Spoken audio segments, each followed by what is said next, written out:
Oh yeah, Record. recording started.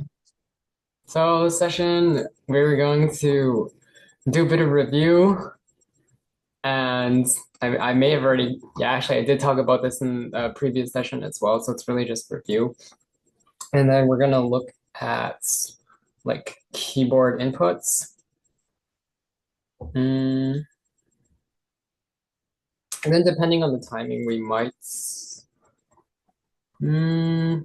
have time for more stuff, but we'll see. Okay, so refresher on objects, it's like they're a way to store a bunch of functionality, or you could consider like a class a way to store a bunch of functionality in. Hmm, let's see. So class defines like the what sorts of functions or variables an object can have. An object in the class will have, and then the object is the object itself that is created. So if you have like a snake class, you could be like snakey equals snake, and snakey is an instance of the class. So like instance is another way of saying like an object that belongs to this class.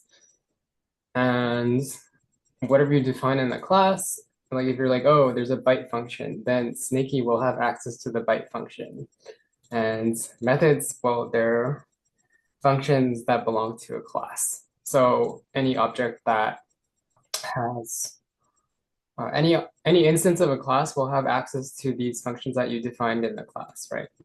So if we go here, you can see like this thing, once again, it runs when the object's created and like whatever parameters you pass.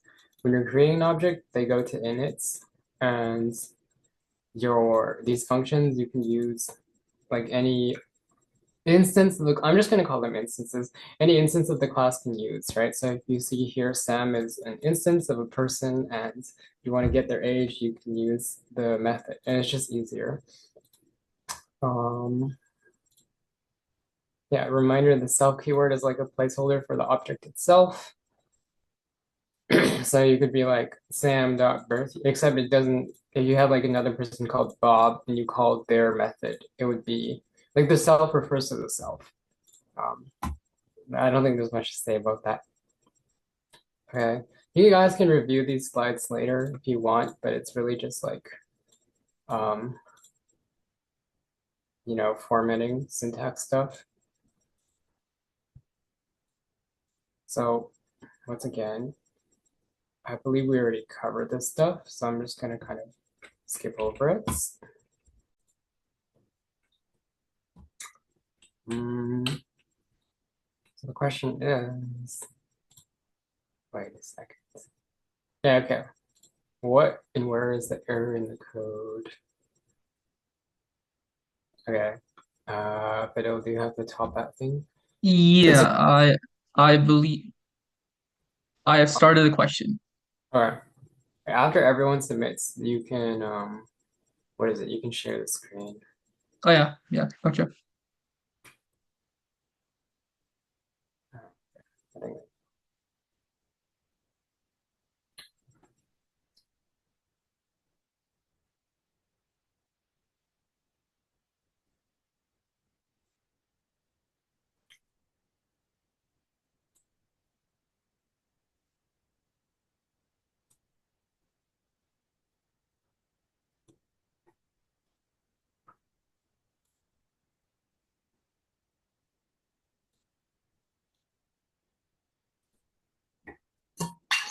Wait, you guys can see the question, right? Because okay, never mind. You guys can see the question. Never mind, never mind. More people actually answered. Okay, okay, it's fine, it's fine.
Okay, I believe everyone has answered, so I will share my screen now.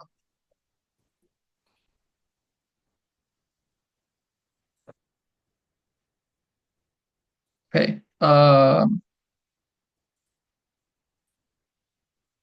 Wait. Messed up. Okay. I think you guys will all actually answer again. Sorry about that. No. You guys don't. You guys don't. We got 10 answers. Okay, let me just go to those responses. Okay, here we go. Yes. Good Here we job, go. everyone. That's correct answer. How come it doesn't show the correct one? Anyways, Oh, yeah. sorry. Here we go. Sorry. There you go. Correct answer. Yeah. Uh, so yeah, for Okay. anyone who put something else, if you're still confused, you can ask about it, but all the others are false. So yeah. Yeah, I'll now stop sharing. Uh, Wait, how do I stop sharing? So I Oh, just look. I Oh, just found it. Okay, there you go. okay, good job. All right.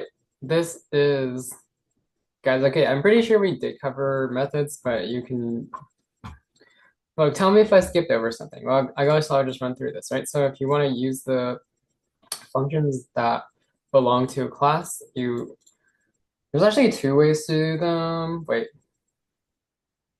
okay.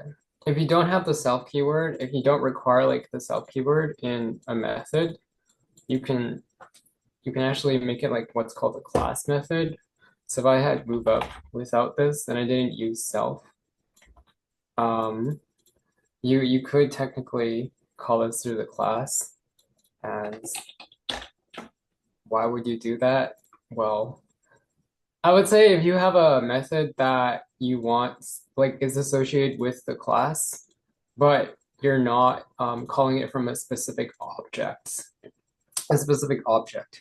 So maybe like all of your, let's say like you had a bunch of enemy units and they all share like from a shared health pool for some reason.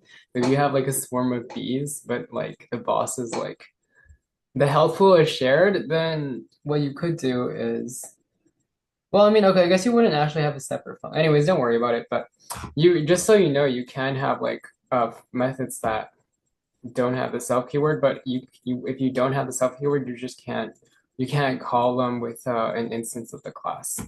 But you probably won't need to use that, so I wouldn't worry too much about it. And here you can see the example. So you basically say, which snake do you want to move up? In this case, there's only one snake, you call it my snake, but maybe we have a blue snake and a green snake. So depending on which one you put before the dot operator, that's when you're moving up. We also saw with a rectangle, like accessing properties is similar, except it's not a function, so you wouldn't have these brackets here. And you can also make methods. I mean, methods are just functions. So everything that you can do with a function applies to a method as well. So yeah, you can return values as well.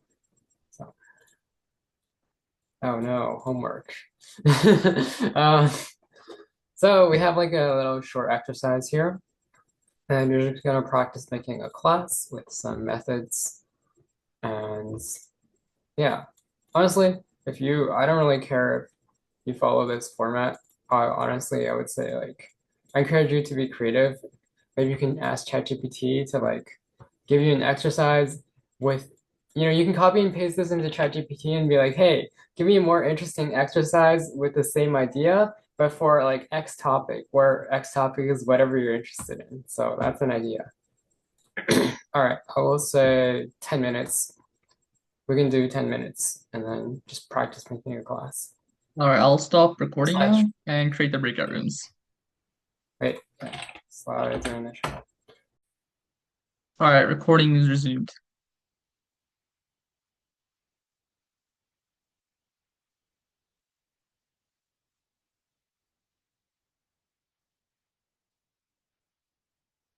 Ryan, you're muted. Okay. Oops. Yeah, by the way, if for anyone, if it was not enough time, put something in the chat. I just want to get like a rough estimate. Okay, so now we're gonna look at the events thing I covered before, but it's really just mouse input and keyboard input, right? So if we go back to the, oh dear, where's the file? It's somewhere, guys. Oh yes, that's, ooh, ugh.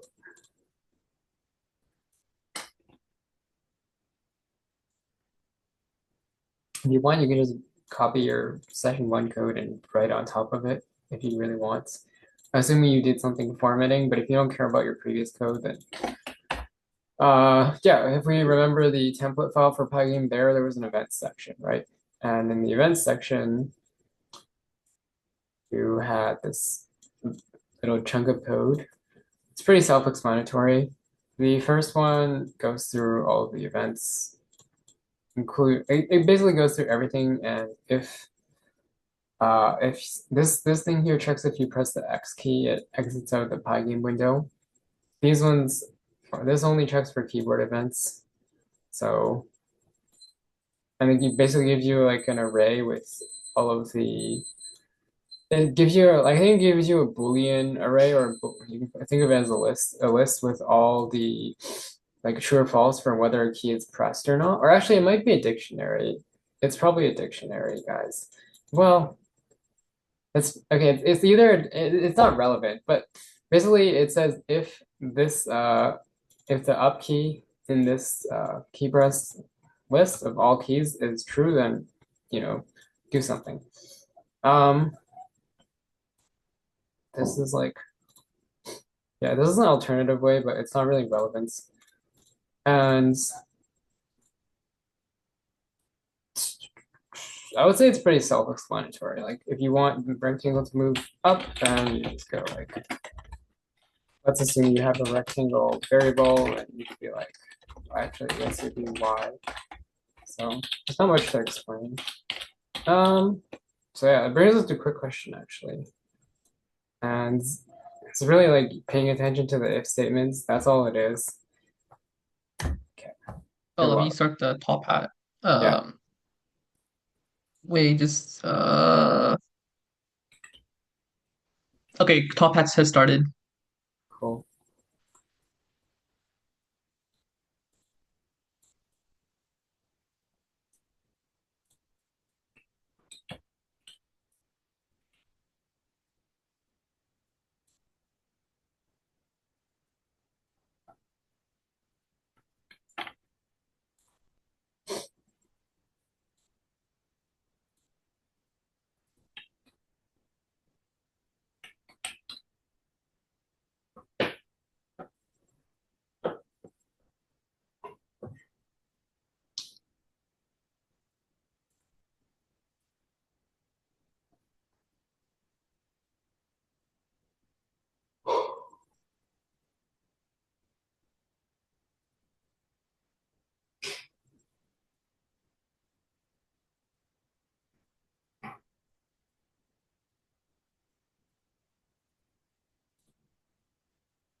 I okay, okay, everyone has answered. Now I will share my screen. Sh- Okay, now let me just go to okay, here's the answers. Okay, so I guess let me go back to the code. Once again, it's an if statement thing. Hey, let me. So this little chunk is checked as like one block. So if the first statement's true, we don't execute the second one. So in this case, the right key is pressed, right arrow, key right, that's what it means. I guess I could have told you guys that. Oops. But anyways, that's that's what the arrow key does. And then what else? Then you have, so since the right key is pressed, this is true, so we skip the second part, and then we check if four is pressed, which it is pressed, and oh, works. Something to be aware of. I don't really think this is like a huge issue on um, most keyboards. I'm not sure, but it's possible that the keyboard doesn't take like more than three, is it two or three arrow key inputs? And it has something to do with like the wiring of the keyboard. So just be aware of that. If you, for some reason, want to use all four arrow keys at the same time, it might actually not work. And I'm not sure if it applies to keys as well, just keys in general. I'm pretty sure it's mainly for arrow keys, but it's something to keep in mind. In case if you're like, oh, yeah, how come it's not working? It might be a hardware thing, not a code thing. Anyways, then you also have your mouse, which you get the information with. You can either get your mouse position and you can get the mouse buttons that have been pressed. Once again, it's a Boolean array, so true, false, like all the values in the array are either true or false. And here's what's going. Oh yes. Was the answer A? Wait, sorry, I'll answer that later. The quick question, the answer was um, okay, I don't even remember what the question was. It prints arrow press and it prints number press. So those are your two outputs. Anyways, um, what else? What was we doing? Oh, my captioning is. Um, so your mouse button zero is, oh, that's not mouse button, sorry. Mouse button zero is your left mouse button. Mouse button one, I believe, is your right mouse button. So like the index here, one. And then I think your middle mouse is probably two, but you can check the documentation for that. And then for XY, it's zero is X, one is Y. What time is it? Or my computer doesn't, okay. Okay. Oh,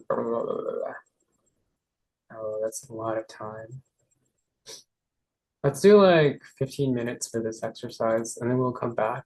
Or actually, no, we'll do, this is let's do 25 minutes. We'll come back at 7. Wait. No, it ends at 7. Shoot, I'm confused. No, okay, that's fine. We can just use the rest of session then. Uh, Wait, doesn't it this? ends at 7:30. Sorry. I Yeah, thought that's 7:30. Yeah, we got time. We got time. guys, I'm having early dementia. Okay. No, okay, then we should come back at 7. Yeah, we'll give everyone like 25 minutes. You can try and finish the exercise by then. Ask your mentor for help. And then if you don't, we're coming back because there's, I'm just gonna add more slides. Okay, I will pause recording and make the breakout rooms. Yeah, by the way, no, actually, no, the bonus is right there. So yeah, it's Recording again. Okay, recording again. um, where is it? Okay, so I inserted some extra slides into session 3. Also, for anyone wondering about the dunder function, basically it's dunder as in double underscore, like init is a double underscore function.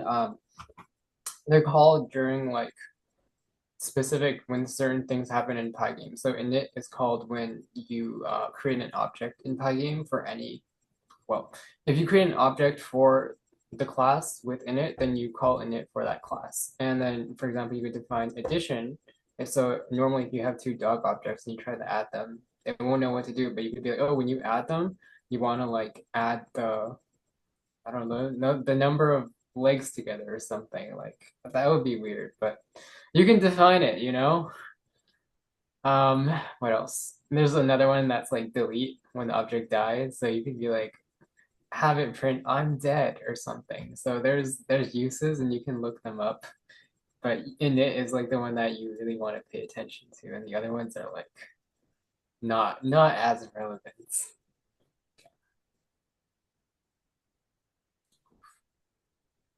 Okay. I apologize for like if the organization of the concepts isn't great.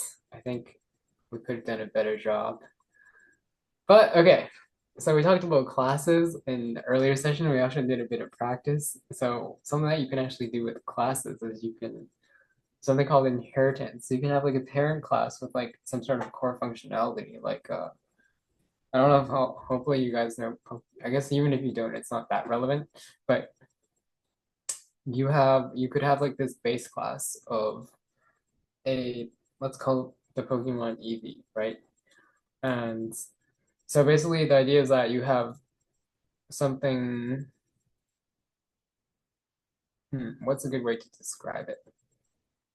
I guess like the analogy I would give is more like animal. Like if you have an animal, you can have that's like your base class. So an animal can like walk and it's like it can move and it can breathe and it can eat.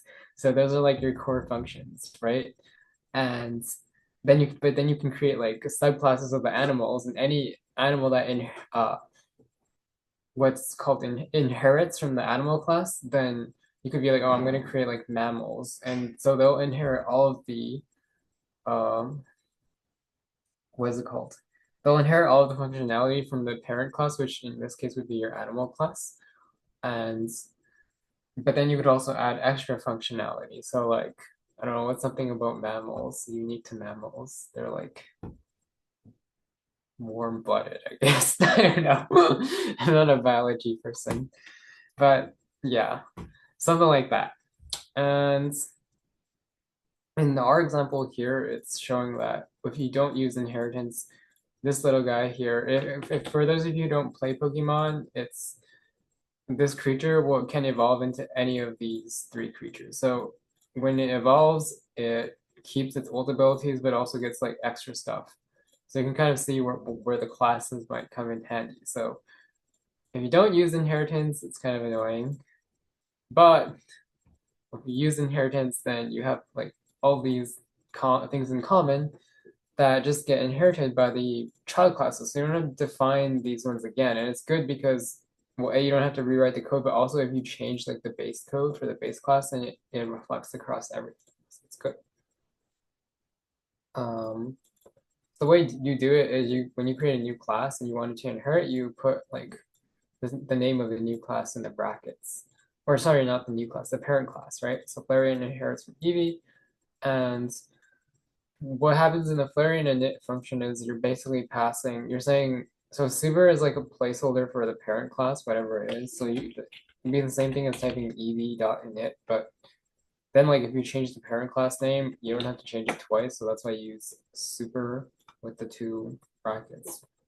And basically we're saying call the init function of the parent class. And so if you go here, it's like, okay, we're going to call this guy over here, and we're going to pass in what? We're going to pass in the name and the type for Flareon straight into Eevee's init function. So I guess something to note would be that your init is not directly inherited. Your methods are. So if I create like a Flareon creature called like, I don't know, Flare, and I wanted to call tackle, I could do like flare.tackle. I could call this. But your init is not inherited by default. I'm pretty sure about that. Otherwise, I don't know why this code would be here. So you have to be like, okay, what do I want to do with the initiation? I want to use the initiation of the parent class and just pass in these parameters.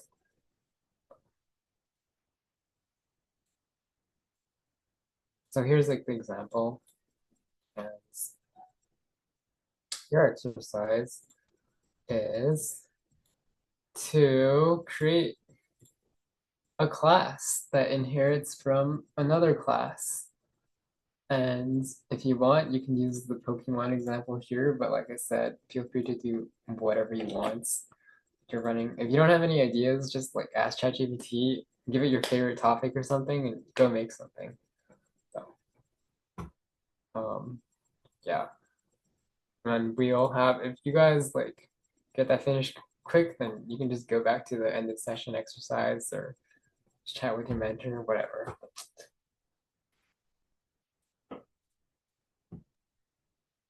Yeah. Okay, I will stop recording then.